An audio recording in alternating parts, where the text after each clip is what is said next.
right, so with that, our lunchtime program will continue, and I'll ask if our CEO, Greg Sindelar, and Texas House Speaker, Dustin Burrows, can begin to make their way up the stage. Greg is my mentor, my boss, and all I'll say is if I fail, it's a reflection on him. If I succeed, it's all the other mentors I've had at TPPF. But no, we're so grateful to have Greg with us, and for the bio of Speaker Burrows, y'all, you heard it yesterday from Governor Greg Abbott, from Lieutenant Governor Patrick. All I'll say is, in addition to the tremendous leadership he's brought to the great state of Texas as our 77th Speaker of the House of Representatives, he has such a litany of victories when he was a member. And I want to highlight a few that the foundation is just genuinely appreciative of his leadership on. We have the Texas Regulatory Consistency Act, which we, of course, affectionately refer to as the Death Star Bill. We have historic school safety legislation, the Matt Dawson Act, the Texas Taxpayer Transparency Act, and the list goes on and on and on. I won't say any more because these gentlemen are going to light up the stage. Would you join me in welcoming CEO Greg Sindelar and Speaker of the House, Dustin Burrows?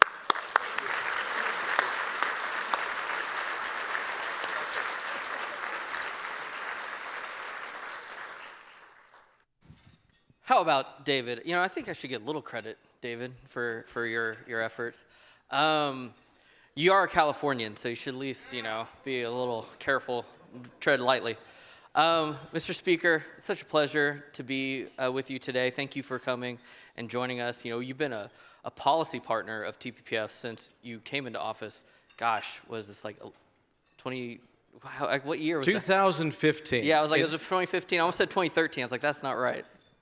And so you've just been on such a long ride. David mentioned the Death Star bill. I want to tell a quick story. I remember you calling me, gosh, and you said, Greg, I have this idea for a bill.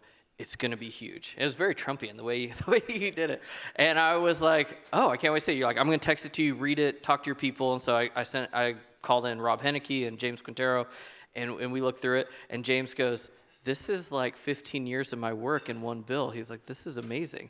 And I would say it was one of the most consequential pieces of legislation that's ever been passed in Texas. It was the first truly big, beautiful bill. I mean, I don't want to take the phrase away, but obviously very proud of it. I do not think its full potential has been realized yet by Texas, although TPPF, fantastic job filing the lawsuit, trying to push it, trying to make sure that we are doing deregulation, because honestly, it's the biggest deregulation bill this state has ever seen. Still very proud of it. Think it's fantastic. And also, let me just start also by saying this. Thank you, everyone in this room. This is a fantastic organization.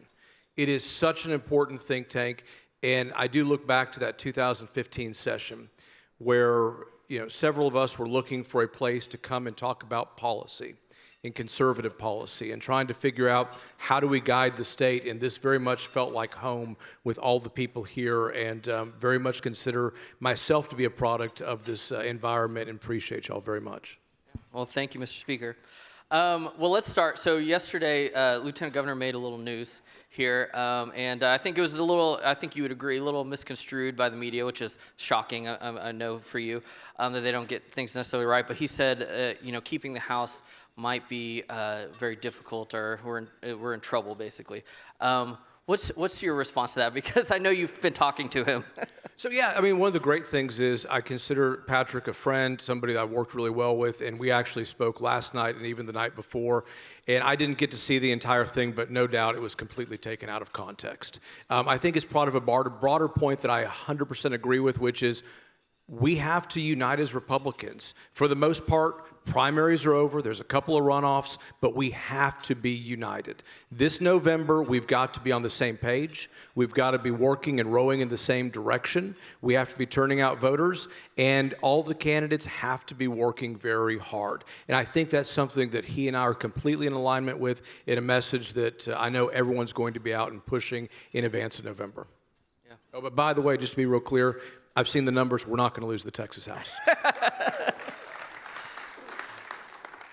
Well, Mr. Speaker, so you just finished obviously your first session as Speaker. The House is rough and tumble. place, but it seems like they really came together on several key issues. Obviously, school choice being number one, something we talked a lot about last night. And I remember many times talking to you about that, and you were like a therapist to me, like, it's going to be fine, Greg. Don't worry. It's all good. And you more than delivered. In fact, I think the number of votes you would tell me, you actually delivered, there were more votes than what you were telling me. So kudos to your leadership. But what did you take away from your first session? And what, as you look into the next one, obviously you were elected on the first day. What are the things that you really want to hit the ground running on when the 90th starts? Yeah, look, I mean, I had the opportunity to be close to two former speakers. You got to see what parts of what they did that you liked, also things that you would do differently. We got started, on opening day, getting things together. And I think that we delivered some historic, wonderful, conservative results that most people would agree upon. What I'm most excited about, to all the House members in this room, we have some time to be on the same page with policy. That's what unites us, conservative policy. And this time we have the real opportunity to have these conversations, to figure out all the big, huge things that we're going to do, bigger than even last session, and we get to be prepared and go in there and be organized. I look forward to organization. I mean, I start the chamber on time, I like to be organized, have a plan, and we actually get to plan this time. So that's very exciting to me. Yeah, I've seen members running to make sure as you're starting stuff on time. That's absolutely true. Well, you recently released your interim charges talking about getting ready and getting on the same. They're fantastic. Yeah, they're the best. They're so big. Well, take us through. What are you most excited about in those charges? And take us through your thought process on how you put those together. Yeah, look, I'm excited about a lot of them. And I think that there's a lot of great things in there. And literally, I brought this binder up here because I had them in here.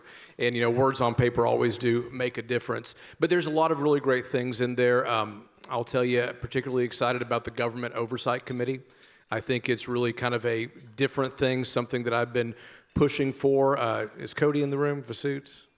Yeah, he's going to get to chair that. That was actually a committee idea that I had, and I went to the former speaker and said I would change being calendar's chair if he'd create that exact committee, and be happy to chair it because I think it has a lot of potential and a lot of opportunity to do some big things. The charges are there. I see Cole Hefner, Homeland Security has great charges. Water has great charges, a really important thing. I mean, there's some really fundamental, great things that we're going to be looking at in the interim, and here they are. Well, let's talk a little bit more about the Oversight Committee because, one, I'm very excited about it as well. And, as Brooke was just talking about deregulation, and obviously we talked about the Death Star bill already. How do we continue to shrink the size of government and make sure that government actually is serving people, and especially with some of the things that we're seeing at the local level? Yeah, so let me just back up for a second. I mean, everyone talks about the Death Star bill and, what it means, and that's actually part of the charges, but let me give you the background story of it, because I think that's really important. I was reading an article out of Fort Worth, and it was talking about a young single mother who wanted to basically work for herself. Everybody's dream. She probably had some great employers, but she also wanted to go into business for herself. And she wanted to support her and her family by serving coffee out of a trailer. I mean, fair enough. And I don't remember the exact number, but it talked about the 30 different agencies and pieces of paperwork that she would have had to have filled out to basically serve a cup of coffee and to try to make a living. You almost have to have a team of lawyers to guide most people to go through and get that started. That is a barrier to entry that we should never tolerate. And it wasn't just, thank you. And what was most infuriating to her, as the story said, is she was doing the same thing at both the state level and the county level and the municipal level. And there was just redundancies for the sake of redundancies and collecting fees and keeping government having more employees and jobs. It's what third world countries do. So the Death Star bill's design was to basically say, we're going to regulate it once. If it's worthy of regulating at the state level, nobody else is going to get to do it. And I think that is so important. I think there's opportunities for expansion on it, for basically fully utilizing it, and it is part of the charge. And I think that will be a huge economic boon, going forward in the future. Yeah, absolutely. If you think about the main thing that government's supposed to do is get out of our way and let people prosper. So we've shouted out Representative Hefner a lot, but obviously last session the legislature enacted laws to protect ag land from control from hostile foreign adversaries. You want to look at doing that for critical infrastructure. Can you talk about the concerns there and why that is so important? So what you just said, I do believe government should get out of the way, but there are certain things that we have to be there for, public safety being number one. Protection of life and property and liberty, that is where we actually do have a role. And last session, we did a fantastic job of stepping in where the federal government had not done before. You know, the prior administration, they never recognized that we had foreign adversaries, that we had de facto wars going on, that we had hostile foreign nations coming over here, buying our land, lobbying our legislature, putting things in, different technologies to spy upon us. And Chairman Hefner and that committee in the Texas House and Senate, we passed a slew of bills. I mean, I think it was 9, 10, 11. I mean, it was a lot of them to try to address it. And when you talk to the people about national security, the experts, they will tell you Texas is truly leading the way, that we have done more than probably any other state to address this. There's more work to be done. Number one, you got to review how effective they are. Was there other holes that we need to plug? Are there more critical infrastructure that we have to protect? But we're living in unique times. We do have enemies out there in the world, no matter whether, we've declared war or not. And before we have got to be taking it seriously. And we're a big state, we're an important state, and I'm really proud of the work the House and Chairman Hefner is doing on this. Yeah, absolutely. Well, and I think continuing on that, we're lucky right now we have an administration that finally does care about a lot of these things. Brooke mentioned some of them. Obviously, we lived through, and you had to legislate through the 4 years of the Biden administration. What are some of the things that you're looking in the House to further secure so that if things do change in D.C., that Texas isn't kind of left out in the cold? Look, I mean, we have to continue to rein in spending and property taxes. That's going to be a huge issue next session. We have this new thing coming in that, look, one of the wonderful things about being speaker is you get to travel the entire state. You get to go from the Panhandle to the Valley to far West Texas in a different time zone to East Texas, and you get to talk to everybody. And I'll tell you, the state is talking about some of the same big issues. They're talking about water, talking about electricity, talking about having a workforce that is ready to meet the growing demands of the future. And I don't mean getting more college degrees. I mean people who actually make this place run and build, plumbers and welders and, the CTE. We're talking about, obviously affordability on insurance, talking about affordability on also health insurance in particular, a lot of different things. And when you look at the interim charges, that is really what we're trying to meet. I'll tell you what, data centers is probably the other thing that everybody continues to visit about. Yeah. Well, and let's stay on that thread because I know there's hearings going on data centers. There are thoughts all across the spectrum, even within the conservative movement, on what to do about them. Where do you think we're heading on that, and how do we ensure that, we want to make sure that we are innovating and that we win these races, especially on AI and other technologies against our adversaries, but that we are not doing it at the cost of our own people? Yeah, look, I mean, it's one of those things. I do trust the members of the House and Senate to come up with the right balance. I think everybody agrees there is a national security component to this, that we're going to have data centers and we have to have them other than letting China control all of it because it's so important about where it is in the future. But every single Texan in this state expects us to protect them when it comes to how much they have to pay for electricity and water and making sure that we don't use all of it so that there's resources for them too. And there's a balance, and I know that we're going to be debating this. I know we're going to be debating this in our communities on that House floor, and we're going to find the right and appropriate balance. So when you think about that, though, and you got to have all the infrastructure, and you look at the grid, what are some of the things that we can be doing? And you and I have talked a lot about this, but to ensure that the grid remains reliable and affordable, because that's the underpinning of all human prosperity. And then on the infrastructure side, obviously last session we made a huge investments in water infrastructure in the state, but there's still a lot more to do. In fact, we have a panel tomorrow with Senator Perry and Chairman Harris talking about that. But what are the things kind of in those two areas that you're looking for to ensure that the legislature comes out of the 90th, making sure Texas remains on track? Look, we can't get nuclear reactors permitted and built fast enough. period, the end. We need to do everything to be prepared for that. It is the energy of the future. We have abundant supply of minerals and opportunity here in Texas. We promote it. I think whenever we annex parts of New Mexico, we're going to have even better minerals. It's going to be fantastic. They're going to love it. But look, on water, we all gave ourselves a huge round of applause last session. And I will tell you, Chairman Harris and Chairman Perry, two fantastic friends. I trust them immensely, and their bill was fantastic. We should have passed it 25 years ago. I mean, that is the biggest issue that we have. And when you look at the water needs that this state faces, every session is going to have to be a water session. I particularly am excited about desalinization. I don't mean just on the coast. I'm thinking about produced water in these instances. The technology is there. The economics are this close to taking the millions of acres of water that we're putting down a hole and putting it back into the system, whether it's for ag or potable water for human consumption.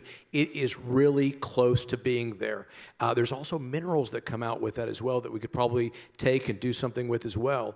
But if we need to step in as a state to try to bridge that gap, we talked about it since 2019. It is time that we basically do something about this, and we're really, really close, and I'm very excited. That's great. Well, and since you brought up New Mexico, let's talk about New Mexico. That's going to be my last question. But, you know, when people first hear about it, they think, oh, this is a flippant remark. But anyone that knows you knows how serious you are. And I know you that you've thought deeply about this. So why should we go and annex part of New Mexico? Well, look, first off, it's a fantastic... Other than it's a poorly run state. Well, I mean, there's a lot of reasons, right? I mean, first off, the people of eastern New Mexico have had their representatives, and this is a representative government, file resolutions saying they want to secede. And we simply said, great, y'all are Texans anyways, you might as well come home. I think that's very happy to have. But in all seriousness, it is really a great conversation about who makes the most use and best use of their natural resources. God blessed that part of eastern New Mexico and West Texas with some of the best minerals on earth. The Delaware Basin, the Permian Basin, they are fantastic.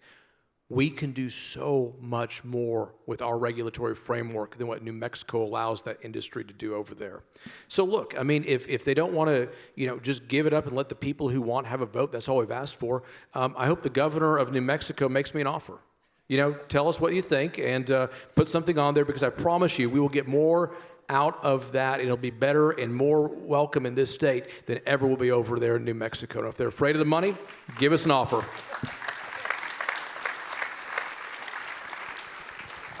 I love it. All right, so one of the things that you've always been a leader on is property taxes. We've talked about this for years. You've led on this for years. Yesterday, the lieutenant governor talked about it. The governor talked about it as well. Obviously, there's a lot of issues happening at the local level that are raising all that. It is, after all, I always remind people, we don't have a statewide property tax. It is actually set at the local level. Say that again one more time for the audience. We do not have a statewide property tax. It is the locals. And so I always tell people, I was like, make sure you're also talking to your school boards and city council members about this, your county commissioners. But where do you see this heading in the 90th? How do we actually get real reform done? And how do we keep local spending under control so people don't feel like everything the state is doing, that they actually don't see it when it comes to paying their property taxes? Yeah, look, I think there's broader agreement amongst all Republicans, especially going into next session. It is the number one issue that people are concerned about. It is being pushed. I predict we're going to have the biggest, boldest property tax reform session that we have seen next session. We're not going to leave there if we don't do it. I mean, just period, the end. There's going to be great conversations about it. There's a lot of opportunity on it. But I think the point that you made at the end is something that we have to continue to message on. We are putting $51 billion of state tax money to try to buy down the burden on M&O property taxes for the schools. Every time we do that, if you don't close the barn door, which is the local government, it is going to continue. They're going to raise it, pass bonds, do other things, and people aren't going to feel it. So we're going to make historic investments in more property tax relief next session. Period, the end. That is going to happen. We're going to also, do some really big things to make sure that when we end next session, the locals aren't able to just continue to eat away any gains that we have made going forward in the future, and it's going to be permanent. I obviously carried the bill for Senator Betancourt in 2019. It was a fantastic bill. It has actually had some great effect. We're going to go much further next time. Yeah, and a quick aside to tell you how great that bill was. Is I've been around the state and I've met with many local officials, a lot of county judges and mayors, et cetera. And when I always talk to them, I say, well, what could the state be doing to, maybe get out of your way, or where is the friction with the state?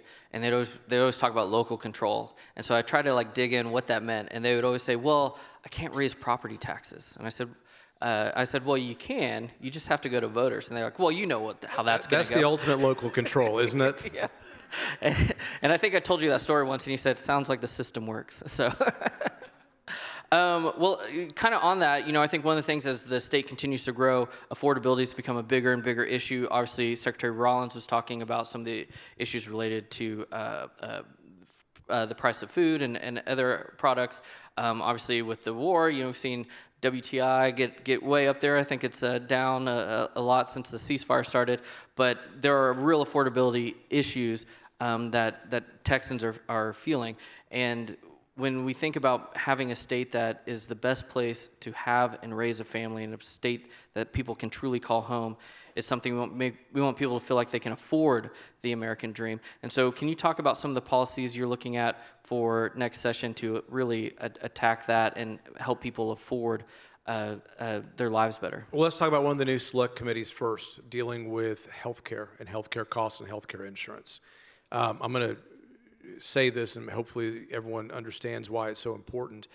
Go back and look at the measure of medical inflation. It has been 2 to 5 times CPI since 1980. You think about the compounding effect of what that is. It is immense, and it continues to get a bigger and bigger percentage of the sector.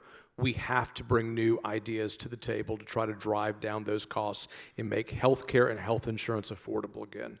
It's something that I wanted to do early on in my legislative career. I couldn't get it done. I find a lot of the things I couldn't get done, members are now getting to pass, and I'm excited to see it. And Chairman Frank, James Frank, has a real passion for this, and so I'm excited for him to be in charge of this. I'm excited for him to, get some of these ideas and conversations started. I do think real price transparency and competition is part of what we need to come back with a solution for. Let markets work. It's kind of an amazing concept. They work everywhere else except where, we don't let them. And so he's pushing forward on that. I think that's key and huge. Housing, we hear about that all the time. We made some reforms last session. This is one of those where I think if we can get government out of the way, we can speed up permitting. We can speed up, deregulation in some of the municipalities and let builders build. Time is money in big construction costs more than anything else. And I think we can bring down some of the costs there too. Absolutely, and I think it's one of the most important things that we'll accomplish hopefully next session. Speaking of, though, people wanting to make a home here in Texas, one of the big drivers of that obviously is public safety and ensuring that people feel safe in their communities, and it's been a big issue for you over the years. Obviously we've looked at certain ways of how do we attack the ability to go after election fraud and other things like that. How do we go after some of these other big issues when rogue district attorneys just are unwilling to do it? What are some of the ideas that you see and some of the things that we should be pursuing to make sure that we continue to ensure that our communities are safe? No, fantastic. We did some great things last session, public safety, making sure that violent criminals don't get bailed out. We don't talk about that enough, but I think everybody agrees, don't let murderers and rapists go back out on the streets. Big, big, big important things. Take a look at the interim charges, especially as it relates to rogue DAs. There are NGOs and other organizations that I think have taken too much of an active interest and are making sure we don't have prosecutorial powers. We're going to investigate that and bring that to light. Transparency is so absolutely key in these things, and we've got to make a change. And look, Republicans, I know people trust us better on it, but I will tell you, it is one of the issues that I bet you 80% of the population trusts what we're trying to do here better than anybody else does. It is a huge, huge important issue, and we're doing it right, and I think there's some really great things down the pipeline for it. Well, and I think related to this, right, like as I go around the state, one of the things I keep hearing is the concerns around Sharia law and all these issues related to these kind of like shadow courts and communities and things of that nature. How do you, what do you make of this issue and Islamism and other things that have really started to pop up and its effect on Texas, and how do you see addressing that in the 90th? Look, I mean, a couple of things, right? I mean, number one, clearly it's in the interim charges. We're going to take a look at it. Clearly we're hearing about it. We're not going to leave next session until we fully, completely address the needs and the concerns about this. I trust the members to have the conversations to figure out how to actually address it. I haven't visited with all of them. I actually have some of my ideas of my own. I usually do. It doesn't mean they're always the right ones. But I think that, part of what I'm mostly concerned about is really the terrorist links that are actually happening. And we saw an attack here in Austin not too long ago, affected many people.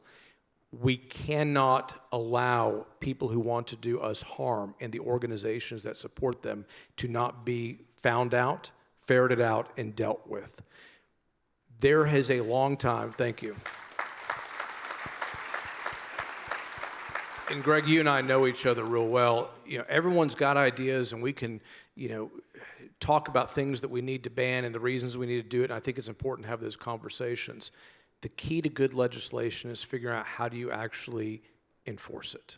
How do you actually make sure it becomes effective? Because if you can't figure that out, it's very difficult. So when you look at great achievements like the Death Star bill, the Heartbeat bill, there's a lot of opportunities in there. And I think when you take a look at civil RICO statutes and other things, there are some fantastic ways that if we do have terrorists and those who are basically helping drive that, we can take a look at doing some of these enforcements. I look forward to visiting with the members about some of those ideas I have and seeing where they go with it. That's great. Well, last question, because I think we're actually well past time, but this has been so good. One of the issues you allow me to talk to you a lot about is taxpayer-funded lobbying. And obviously, it's an issue that has been very important to TPPF and how we go about ensuring that people's tax dollars aren't actually used against them here in Austin.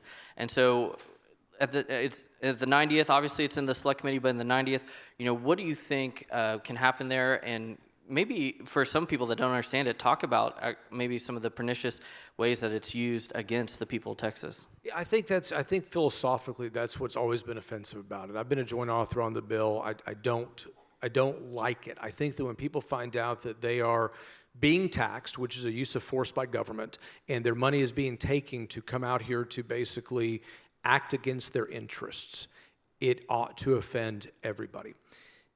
It was particularly pronounced for me in the 2019 session when we were trying to lower the rollback rate, when we were trying to deal with, making sure that Texans had more of a say of their skyrocketing property taxes.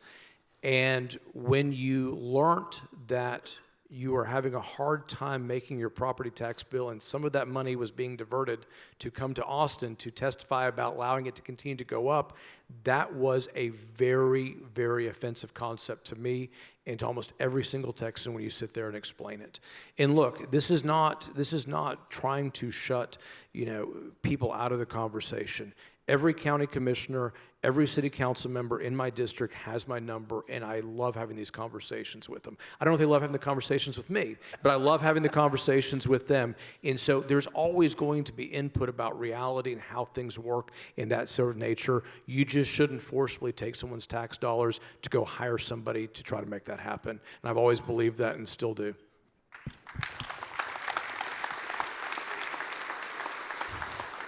Amen. Well, Mr. Speaker, it's been such a pleasure having you. I always tell people, I was like, you are a philosophical conservative. We've talked about Hayek and Friedman and all these things, and usually I don't talk about that with the other nerds at TPPF, and so it's nice to have those conversations with you as well. And so thank you for your leadership. Thank you for all you and the members of the Texas House are doing. We're so excited for the 90th and all the things that we'll accomplish for Texas. Greg, thank you for having me. My beautiful wife, Elizabeth, is accompanying me here. Thank you for following me.